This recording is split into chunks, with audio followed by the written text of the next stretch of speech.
A Girl and the Parrot Story. Colorful parrot named Pico. Every day, Lily would talk to Pico, teaching him new words and songs.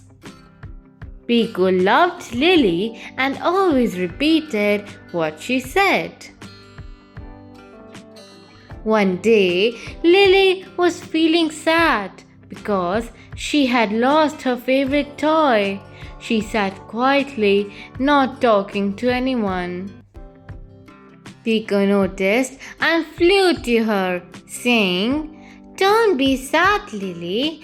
I'm here with you." Hearing Pico's kind words, Lily smiled and felt better. She realized that even small words of comfort could make a big difference. From then on, Lily always remembered to speak kindly, knowing that her words could bring joy to others. Moral of the story: kind words have the power to cheer up others and make a big difference. Thank you. Please like, subscribe, and get notified.